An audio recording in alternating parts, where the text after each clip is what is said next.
नमस्कार, मैं हूं चंदन। चंदन वाई न्यूज चैनल में आपका स्वागत है। आइए देखते हैं आजमगढ़ की प्रमुख खबरें।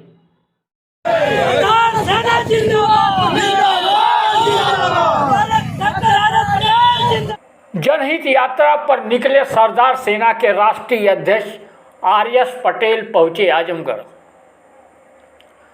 पटेल बहुल सगड़ी विधानसभा में पहुंचने पर कार्यकर्ताओं ने किया स्वागत। सरदार सेना की जनहित यात्रा आजमगढ़ बनकट अंजाम सहित सगड़ी जीयनपुर लाटघाट महुला होते हुए सुरैना स्कूल पर पहुंची। बाइक रैली निकालकर कार्यकर्ताओं ने अपने नेता का किया स्वागत। सगड़ी विधानसभा क्षेत्र में पहुंचने पर सरदार सेना के कार्यकर्ताओं ने जमकर की नारेबाजी। स्वागत करने वालों में हरेंद्र सिंह पटेल, श्रीनिवास सिंह पटेल, विशाल पटेल, नरसिंह पटेल, आशुतोष जायसवाल, मनोज पटेल, जगदीश पटेल, दिनेश पटेल, राजेश पटेल, रामनवल पटेल, मुकेश पटेल, राम सिंह सहित सैकड़ों कार्यकर्ता शामिल रहे। सुरैना स्कूल पर देर शाम को सरदार सेना की बैठक की गई। बैठक में राष्ट्रीय अध्यक्ष आर.एस. पटेल ने सरकार की कमियों को उजागर किया। प्रशासन पग पग पर भारतीय जनता पार्टी की गुलाम बन चुकी है।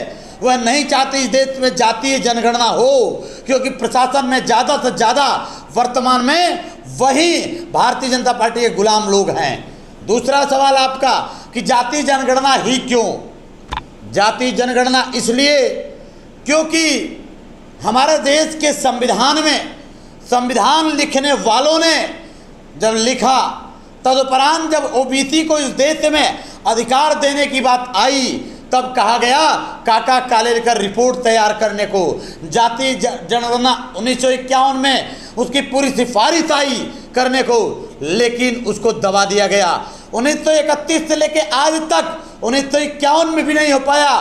2011 में मनमोहन सरकार 2 में उसको बहुमत से पास किया गया, लेकिन सरकार इनके जाने के बाद मोदी सरकार की सरकार आई और मोदी जी ने 2015-16 में 5,000 रुपये से ज़्यादा रुपया जो जातीय जनगणना पे खर्च हुआ उसको वहन किया। और मोदी सरकार ने कहा कि हमने सारा जो जातीय जनगणना का आंकड़ा है वो प्राप्त कर लिया है, लेकिन उसको जाहिर नहीं किया। जातीय जनगणना इसलिए क्योंकि इस देश में जातियों का देश है।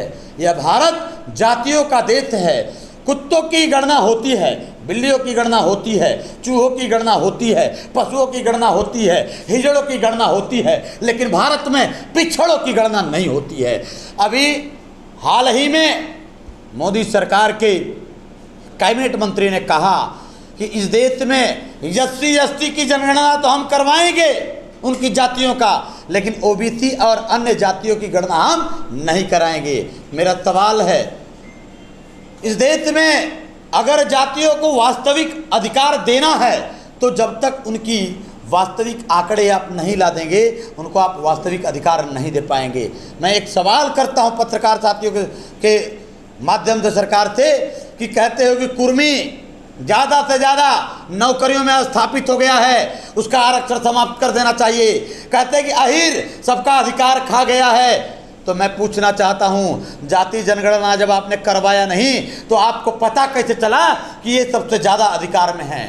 अरे मैं तो कहता हूं, जातीय जनगणना करवा दो साहेब। जातीय जनगणना इस देश में जग जाहिर कर दो साहेब। जातियों के आधार पर सारा अधिकार सुनिश्चित कर दो साहेब। वर्ग के आधार पे हमारा अधिकार हमारे आबादी के बराबर दे दो साहेब। आरक्षण तुम्हारे मुंह में ठूस दूंगा।